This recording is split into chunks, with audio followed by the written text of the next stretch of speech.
임하시기를 기원합니다. 이렇게 함께 인사하겠습니다. 주님의 평안이 임하시기를 기원합니다. 천고마리의 가을, 또 별실의 가을입니다. 우리 사랑하는 성도님들과 이렇게 좋은 날을 비로소 하나님께 성일에 예배할 수 있게 됨을 너무나 감사하다고 생각합니다. 이 시간 모든 탐심으로 물리치라라고 하는 제아의 말씀으로 함께 은혜를 나누겠습니다. 인생은 자칫 두려움과 염려에 둘러싸인 샌드위치가 될 수가 있습니다. 두려움과 염려, 그 안에 우리가 끼어 있는 것이죠. 두려움이라고 하는 것은 우리의 감정, 심리적인 자금이라고 할 수 있다면, 염려는 어떤 문제에 대해서 끊임없이 생각하고 해법을 찾는 우리의 두뇌 활동 혹은 이성적인 활동이라고 할 수가 있습니다. 마음도 계속 쉼없이 움직이고 머리도 끊임없이 사고를 해야 하니, 이렇게 두려움과 염려에 껴있는 인생이라고 하면은 낮이든 밤이든 얼마나 힘들겠습니까? 누가 이렇게 살고 싶은 사람이 있겠습니까? 하지만 우리의 시대, 우리의 상황이 우리를 평안히 놔두지를 않습니다. 평안히 놔두지를 않아요.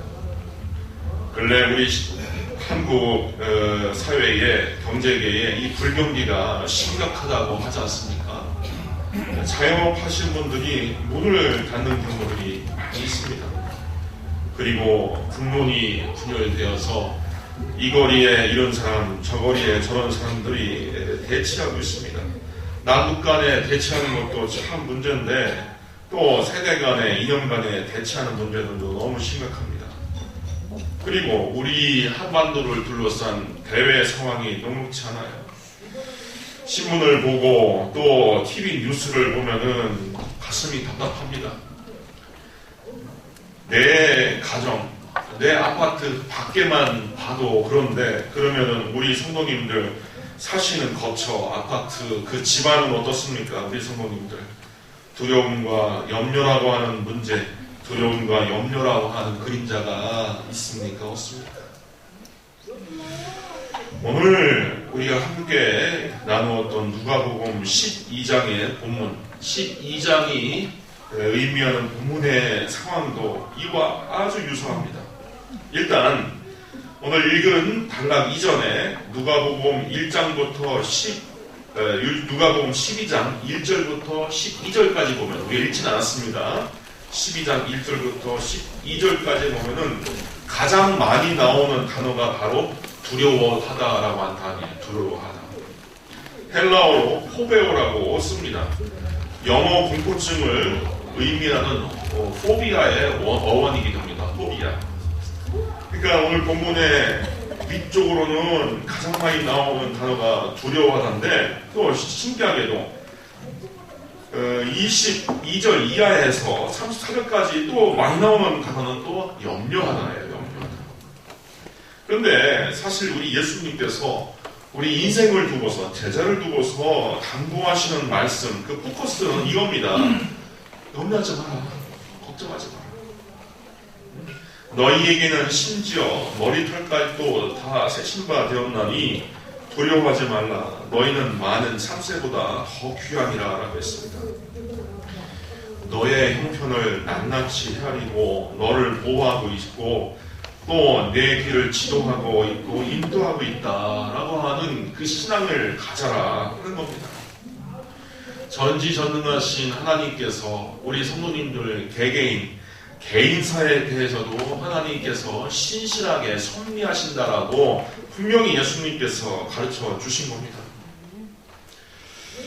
25절 이하에 보면은 너희 중에 누가 염려함으로 그 길을 한 자라도 더할 수 있느냐 했습니다. 염려해서 문제를 해결할 것 같으면 우리가 끊임없이 염려를 할 필요가 있지요. 키가 작다고 염려해서 키가 커질 것 같으면 계속 염려하면 됩니다. 하지만 염려의 무용성에 대해서 예수님께서 도발적인 질문을 하시는 겁니다. 야, 너희 중에 누가 걱정 의심한다고 기도 잘하는 경우가 있느냐? 백합화를 생각해봐라. 솔로몬의 모든 영광으로 입은 것이 이것 하나만 훌륭하지 못하느니라. 오늘 있다가 내일 아궁이에 던져지는 들풀도 하나님께서 이렇게 입히시거든 하물며 너일까 보냐. 믿음이 작은 자들아 했습니다. 믿음이 크고 작다라고 하는 것은 그러니까 우리가 염려를 하느냐, 염려를 우리가 제어할 수 있느냐 하는 문제와 결부할 수가 있는 겁니다. 그런데 오늘 제가 이 문제에 대해서 또 다른 예수님의 해법, 예수님의 키워드를 우리가 발견할 수 있어서 나누고자 이 본문을 선택했습니다.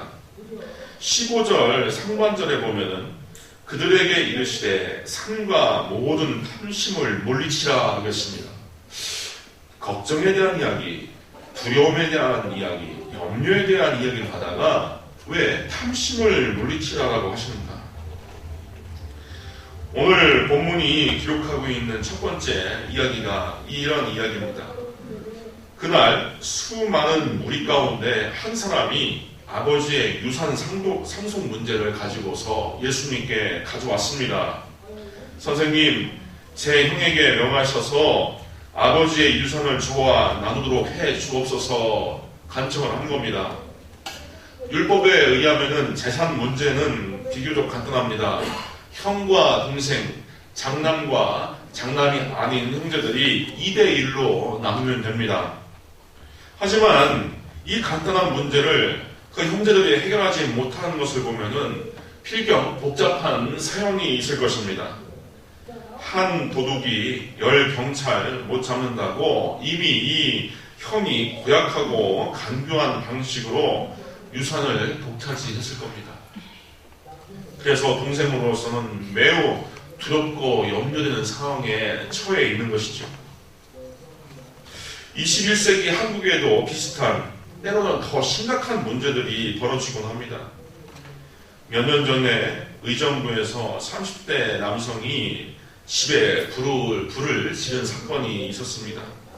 열심히 돈을 벌어서 부모를 봉양한 것은 동생 자신인데 그의 부모가 정작 부모를 위해서 아무것도 하지 않은 형에게 단지 형이라고 하는 이유 하나만으로 부모의 전 재산인 아파트를 형에게 물려주려고 했다는 겁니다. 그래서 동생이 온 가족이 모인 날 집에 불을 지른 겁니다. 이처럼 형제 간의 가족 간의 큰 비극과 불화의 원인이 되기도 하는 유산 상속 문제. 예수님은 이 문제에 대해서 어떻게 해결했을까요? 사실 예수님이 활동하시던 당시 유대교의 랍비라고 하는 신분은 율법을 잘 해석해서 율법을 전수하는 그러한 직임도 있지만 인간사의 문제를 잘 판정해주고 조정해준 일로 명망을 얻을 수 있었습니다. 쉽게 말해 랍비의 실력은 인생사의 여러 시비거리를 어떻게 현명하게 판정하느냐에 달려있던 것입니다. 그런데 예수님은 남이 자신을 어떻게 보든 상관없이 의외의 대답을 하십니다. 14절을 보니까 이 사람아 누가 나를 너희의 재판장이나 물건 나누는 자로 세웠느냐. 이 심각한 인생사의 문제를 예수님께서 수용해서 해결해 주신다는 겁니까? 아니면 나 몰라라 하시는 겁니까? 어떻게 보면은 예수님께서 전혀 관심 없듯이 나 몰라라 하시는 것 같습니다. 하지만 예수님께서는 그 송사의 사건을 넘어서 인간사의 뿌리 깊이 놓인 문제를 짚어주시는 겁니다. 두려움과 염려, 온갖 재판과 송사, 갈등과 분쟁의 근본적인 이유가 있다. 그것은 탐심, 욕심이다. 이 문제, 자기 형의 유산 문제를 가지고 예수님을 찾아온 사람은 공정한 판결과 정의를 구했을 겁니다. 하지만 우리 성도님들 잘 들으십시오. 인간의 마음에 탐심 내지 욕심이 도사리고 있는 한 아무리 정당한 판결이 나오고 경찰과 검찰과 사법부가 정의규명을 해주어도 문제의 실마리가 풀리지를 않습니다. 욕심이 있으면은 전혀 풀리지를 않아요. 그래서 예수님은 판결 대신 모든 욕심을 내려놓을 것, 탐심을 물칠 것을 그들에게 권고하신 겁니다. 경제에게 탐심이 가득하다면 어떤 정의로운 판결이 내려진다 하더라도 그들은 순복하지 않을 것입니다. 그런데 이 탐심을 어떻게 물리칠 수 있을까요? 우선 예수님은 15절에 사람의 생명이 그의 소유의 넉넉함에 있지 않다라고 말씀을 하십니다. 재물이 우리를 구원하지 못한다라고 하는 것을 깨달으라고 하는 이야기입니다. 재물은, 돈은 우리를 인생을 영육간에 전인격적으로 우리의 생애를 두르고 있는 모든 요건, 그것들을 다 해결해 줄 수 있는 것이 아니다라고 하는 겁니다. 골로새서 3장 5절에 의하면 사도 바울은 탐심이 우상숭배라고 했습니다. 탐심이 우상숭배. 십계명을 보면은 돌로 만든, 또 조각을 한, 또 금으로 만든, 쇠붙이로 만든 우상을 숭배하는 것이 우상숭배다라는 것처럼 그렇게 유대 민족에게 가르치지만 신약에 와서는 우상숭배에 더 근본적인 문제가 있으니 그것은 탐심이다. 제가 공부했던 대만에서 보자면은 참 대만 사람들이 희한한 모습으로 그 고유의 신앙을 갖고 있습니다. 상당히 많은 신들이 그들에게 있습니다. 우리가 삼국지에서 볼 수 있는 관운장을 신으로 섬기기도 하고, 또 어부들이 즐겨 믿고 있는 마쪼라고 하는 여신을 숭배하기도 하고, 또 천상노군이라고 해서 노자 도덕병을 쓴 노자를 또 이렇게 숭배하기도 하고, 또 공자의 상을 가져나오고 숭배하기도 하고 그렇습니다. 근데 이들은 어떤 신은 재물의 신이고, 어떤 신은 승진의 신이고, 어떤 신은 건강의 신이다라고 해서 용도에 따라서 신을 갈아 신으면서 믿는 겁니다. 제가 신이라고 하면 참 서운할 것 같아요. 어제까지는 이 신 나를 섬기다가 오늘은 또 나몰라라에서 딴 신을 가져다 놓으면 되게 서운할 것 같습니다. 근데 그런 식으로 그들은 신앙생활을 하는 거죠. 근데 정작 그들은 자기가 신상을 놓고서, 우상을 놓고서 신을 섬긴다 하지만, 그것을 가만히 들여다보면, 우리가 옆에서 가만히 지켜보면은 신을 섬기는 것이 아니라 그들은 그네들의 가슴에 있는 욕심을 섬기고 있다고 하는 것을 알 수가 있는 겁니다. 그래서 하나님을 제외한 어떠한 숭배, 종교의 형태든지 그것이 우상 숭배일 수가 있는 것은 동일하게 다 자기의 욕심을 섬기고 있기 때문에 그렇습니다. 그런데 예수님께서 지적하신 우상 숭배 중에서 가장 무서운 우상은 만몬이라고 했어요.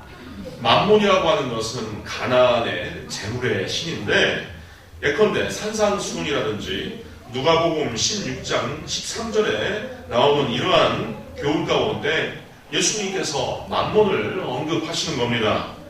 집 하인이 두 주인을 섬길 수 없나니 혹 이를 미워하고 저를 사랑하거나 혹 이를 중히 여기고 저를 경히 여깁니다. 너희는 하나님과 재물을 겸하여 섬길 수 없느니라 했습니다.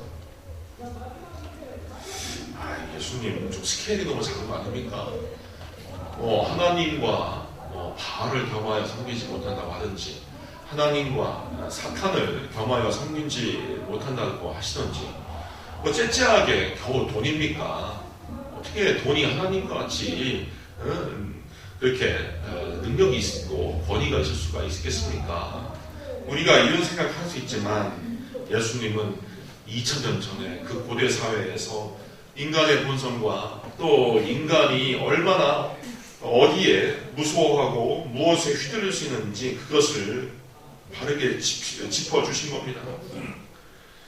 왜냐하면 그 만몬이 우리를 지배하는 방법이 바로 두려움과 염려이기 때문에 그렇습니다.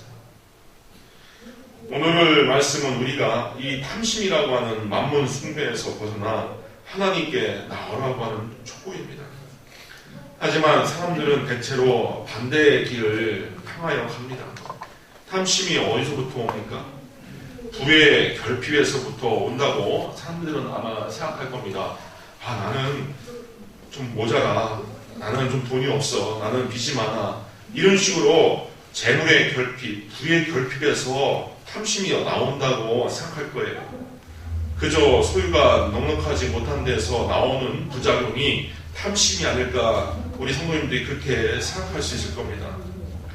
그런 관점에서 앞서 언급한 의정부 화재 사건을 보면은, 만약 동생의 소유가 넉넉했더라면 형이 부모님으로부터 아파트 한 채가 아니라 두 채, 세 채를 받아도 절대로 집에 불을 지를 리가 없다고 하는 추측을 할 수가 있을 겁니다. 그러나 과연 그럴까요? 물론 소유가 넉넉한 사람들은 직접 불을 지른다거나 주먹다짐 같은 것을 잘 하지 않을 겁니다. 그 대신 변호사를 불러서 소송을 제기합니다. 그 유명한 예가 2012년 고 이병철 삼성그룹 창업주의 차명 상속 재산을 두고서 장남 이맹희 씨와 삼남 이건희 씨의 벌인 수사건이 세간을 떠들썩하게 만들었습니다. 1심, 2심 모두 삼남이 이겼는데 당시 원고 측 1심 청구 금액이 무려 4조 849억 원이나 되었다는 겁니다. 이야, 분명한 것은 소유가 넉넉한 이 재벌에도 탐심이 남아있다는 겁니다. 아니, 오히려 그들의 탐심이 더 크다는 사실을 세간은 확인할 수가 있었던 겁니다. 억울한 동생이 예수께 가져온 재산 문제 때문에 예수님은 두 번째 비유를 베풀어 주십니다. 오늘 본문에 읽지는 않았지만 제가 16절 이하에 읽어드리겠습니다. 또 비유로 그들에게 말하되 한 부자가 그 밭에 소출이 풍성함에 심중에 생각하여 이르되 내가 곡식 쌓아둘 곳이 없으니 어찌할까. 또 이르되 내가 이렇게 하리라. 내 곡간을 헐고 더 크게 짓고 내 모든 곡식과 물건을 거기 쌓아두리라. 또 내가 내 영혼에게 이르되 영혼아 여러 해 쓸 물건을 많이 쌓아두었으니 평안히 쉬고 먹고 마시고 즐거워하자 하리라 하되 하나님은 이르시되 어리석은 자여 오늘 밤 내 영혼을 도로 찾으면 내 준비한 것이 누구의 것이 되겠느냐 하였으니 자기를 위하여 재물을 쌓아두고 하나님께 대하여 부여하지 못한 자가 이와 같으니라 했습니다. 한 부자가 있는데 그 밭에 소출이 풍성했답니다. 어느 해는 얼마나 소출이 넉넉했는지 쌓아둘 곳이 없을 정도였습니다. 이렇게 넉넉하면 탐심 따위를 부릴 필요가 없는데 그렇지가 않은 거예요. 탐심이 소유의 결핍에서 나오는 게 아니라 소유의 비례에서 증가할 수 있기 때문에 그렇습니다. 유산이 있으니까 형제가 상속다툼을 하는 것이지 아무것도 없으면 그런 다툼도 없는 거 아니겠습니까?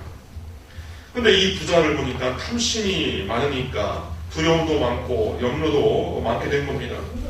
야, 이거 어떻게 처리를 해야 되나, 어떻게 쌓아둬야 되느냐 하는 생각을 하는 겁니다. 이 비유에서 주로 나오는 단어가 풍성, 부요, 더 크게, 많이 쌓아두다라고 하는 겁니다. 근데 이것으로 인하여서 즐겁고 기쁘고 넉넉하냐? 그렇지 않은 거예요. 그 속에 두려움과 염려가 역시 풍성하고 더 부유해지고 더 크고 더 많이 쌓여 있습니다.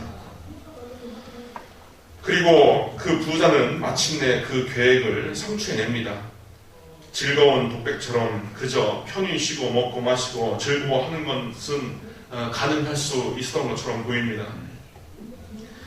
1990년대에 베스트셀러였던 부자 아빠, 가난한 아빠의 저자 로버트 기요사키라고 하는 사람은 30, 40대 열심히 일을 해서 돈을 벌게 만든 다음에 50대부터는 놀고 먹고 세계 일주하는 것을 인생 최고의 목표로 제시했습니다.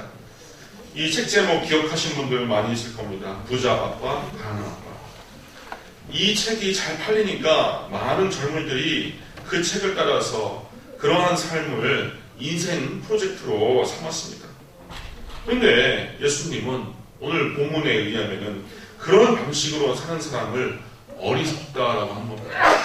영어의 성경을 보면은 풀, 바보로 되어 있어요. 그의 생명이 자신이 소유한 많은 부에 달려있다고 그가 믿었는데 돈이 사람을 구원할 수 있다라고 놀렸습니다. 한때 그가 많은 것처럼 보였습니다.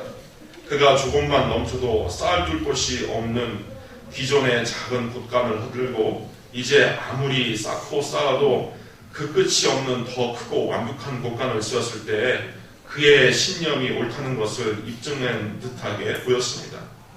그러나 하나님께서는 반문하십니다. 이거 누구 것이 되겠느냐? 오늘 밤 내 영혼을 찾을 때 누구 것이 되겠느냐? 이 도로 찾는다라고 하는 헬라어 아파이테오라고 하는 말은 주인이 맡긴 것을 다시 찾아간다라고 하는 뜻입니다. 이 비유에서 부자는 독백 중에 I 혹은 my라고 하는 말, 나, 내 것이라고 하는 말을 계속 사용합니다. 내가 곡식을 쌓을 것이 없으니 내가 이렇게 하리라. 내 국간을 헐고 내 모든 곡식과 내가 내 영혼 나라고 하는 말을 많이 씁니다.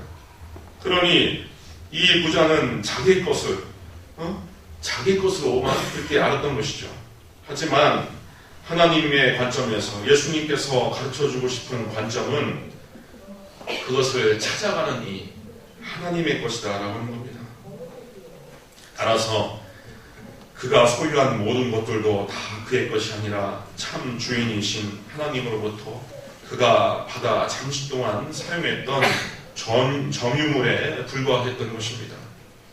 그래서 모든 탐심을 물리치라 사람의 생명이 그 소유에 넉넉한 데 있지 않다 하는 예수님의 말씀에도 불구하고 우리는 종종 우리의 불행이 소유에 넉넉하지 않음에서 비롯한다라고 생각하는 것입니다. 공교롭게도 이번 주 토요일 날 이 자리에서 제가 특별한 추모 예식을 집례하게 됩니다. 아시는 분들은 아시겠지만 고 정균남 권사님 탄생 100주년 기념 추모 예식입니다. 누구신가? 정균남 권사님 누구신가? 이 지역의 기업인인 경남스틸 최춘경 회장님의 모친이 되신 분이십니다. 근데 이분이 1919년생이신데 전쟁통에 남편을 잃었어요. 남편이 그 디스토마에 걸리셔서 병으로 일찍 세상을 뜨셨습니다. 그리고서 여러 남매를 키우는데 그 중에 둘째 아들이 경남스틸 최충경 회장이었던 것이죠. 양계를 하고 하숙을 놓고 하면서 어린 자식들을 그렇게 어렵게 키워내셨습니다. 그러면서도 교회 권사로서 교회도 그렇게 열심히 섬기시고 또 자기보다 못한 사람이 있으면 정말 나누기 힘쓰고 자기가 덜 쓰고 줄여 쓸지언정 베풀고 또 구제하기를 힘썼던 분이라고 하는 거예요. 그런데 어머니의 그러한 남섬김의 자세, 봉사의 정신, 구제의 정신이 그 남매들에게도 상속이 되어서 이 경남스틸 최춘경 회장님 같은 경우에는 서리 집사님이라고 제가 그렇게 듣고 있는데 이 지역 기업인으로서 창신고등학교를 비롯한 창원대 또 여러 또 곳에 장학 지원 사업이나 여러 가지 구제를 하셨다는 거예요.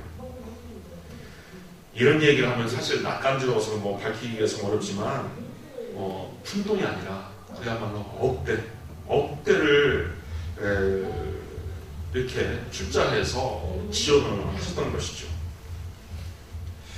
참 제가 이 행사를 준비하면서 후손하고 이렇게 전화도 주고받고 카톡도 주고받고 하면서 하나하나 알아가는 건데 참 너무나 귀하다. 너무나 귀하다. 우리 예수 믿는 사람들이 재물을 얻고 부자가 되어야 할 이유를 이분들이 참 입증을 해냈다. 그리고 하나님께서 우리에게 맡겨주신 재물을 어떻게 사용하는 것이 아름다운 길인지 그것을 그들이 보여주었다. 이런 생각을 제가 깊이 하게 된 것입니다. 누군가 나의 소유를 나누고 또 심지어 큰 소유를 내려놓는 일에서 저는 그리스도교의 신앙이 살아있다라고 하는 증거를 보게 됩니다. 움켜쥐는 게 아니라 너무나 아낀 것, 내가 너무나 소중히 여기는 것, 이것을 빼앗기거나 남에게 주면 정말 눈물 쏙 빠지게 아깝기도 하고 목 놓아 울 수 있을 수 있는 것이라고 함에도 그것을 하나님의 원하시는 대로, 하나님께서 원하시는 길대로 남에게 제공하고 남에게 내어준다라고 하는 것은 신앙이 살아있다라고 하는 증거입니다. 신앙이 살아있다는 증거. 현대사회에 물신, 만몬이 모든 사람에게 역사를 하지만 나는 오롯이 한 분 하나님만 섬긴다라고 하는 것을 이렇게 나눔을 통하여서 보여줄 수 있고 입증할 수 있는 것입니다. 그리고 더 중요한 것, 예수님께서는 제자들에게 말씀하셨습니다. 평안을 너에게 주노니 그건 나의 평안을 너에게 주노라. 내가 너에게 주는 평안은 세상이 주는 것 같지 않다. 요한복음에 그렇게 말씀하셨습니다. 그런데 우리는 세상이 주는 것 같은, 세상이 주는 것 같지 않은 평안을 누리냐 이것이죠. 세상 사람들과 다른 평안, 세상 사람들과 달리 우리가 평안을 누리고 있느냐 이거죠. 어떤 경우에 보면은 비슷하게 초조해하고 염려합니다. 그러면은 우리가 어떻게 하면은 예수님이 약속하신 그 평안을 누릴 수 있을까? 본문을 깊이 제가 묵상하다 보니까 역시 욕심 하나 내려놓으면은 바로 우리에게 평안이 온다라고 하는 사실을 확인할 수 있게 되었습니다. 욕심 하나 내가 내려놓으면은 그 즉시 나에게 평안이 온다라고 하는 거예요. 성도님들, 돈 문제뿐만 아니라 자식을 향하여서 너무 과욕 부리고 있는 거 아닌지 모르겠습니다. 자식을 향하여서. 자식은 너무나 힘듭니다. 너무나 어려워합니다. 근데 너는 인류대학을 가야 돼. 너는 꼭 이것을 성취해야 돼. 아빠가 원하는 이 직업을 선택해야 돼. 엄마가 원하는 이 대학을 가야 돼. 이런 식으로 푸시를 하는 것이죠. 또 배우자를 향하여서도 우리가 막대한 욕심을, 과욕을 부릴 때가 있습니다. 그런 것 때문에 서로가 서로에게 억압이 되고 상처가 되고 또 염려와 근심거리가 됩니다. 그러나 욕심 하나 내려놔 보십시오. 탐심을 한번 물리쳐 보십시오. 바로 우리의 마음 가운데 예수님께서 주시마 약속하는 그 평안이 찾아옵니다. 우리 사랑하는 성도님들, 하나님을 섬기는 자는 욕심을 물리칠 수 있어야 됩니다. 그래서 오늘 본문에 삼가 탐심을 물리치라 하고 있습니다. 삼가라고 하는 이 말뜻 안에는 종교적인 영성이 담겨 있습니다. 우리가 잘 분별하여서 내가 너무 깊은 욕심에 빠져 있다, 내가 너무 큰 과욕에 사로잡혀 있다라고 한다면은 그것을 물리칠 때 하나님께서 주시는 평안과 또 생애에 인도하시는 축복의 길을 우리가 밟아나갈 수 있다 하시는 겁니다. 우리 사랑하는 우리 모든 창신교회 성도님들, 결실의 계절에 우리 하나님께서 오히려 영으로 부어주시는, 우리의 마음과 우리의 정신과 우리의 영혼에 부어주시는 신앙의 성장과 또 경건의 결실로 인하여 더 풍요로워지시고 또 욕심으로부터, 염려와 근심으로부터 자유로워하셔서 주님께서 약속하신 깊고 오묘한 평안을 누리실 수 있기를 주님 이름으로 축원드립니다. 기도하겠습니다. 아버지 하나님 감사합니다. 참으로 억만 죄 가운데서 멸망하고 죽었던 우리들을 주님의 보혈의 공로로 이끌어 주시고 하나님의 장 삼아 주시고 인생을 어떻게 살아야 할지 그 비밀을 알게 하여 주시사 하나님의 아들, 딸들로서 살아갈 수 있도록 하여 주시니 감사합니다. 우리가 우리의 자신의 모습을 보니 참으로 여러 가지의 욕심과 과욕에 사로잡혀서 참으로 많은 사람들에게 상처를 주거나 내가 상처를 받을 때가 많이 있음을 고백합니다. 아버지 하나님, 하지만 우리 주님께서 원하시는 것은 우리에게 넉넉한 평안이요 세상에 줄 수 없는 평안이고 또 세상에 가져갈 수 없는 평안임을 고백합니다. 이 평안을 온전히 누릴 수 있도록 성령님께서 역사하여 주시고 우리가 많은 것을 누리되 많은 사람들에게 후히 주고 나누고 구제할 수 있는 삶을 살아갈 수 있도록 인도하여 주옵소서. 예수님의 이름으로 기도하옵나이다. 아멘.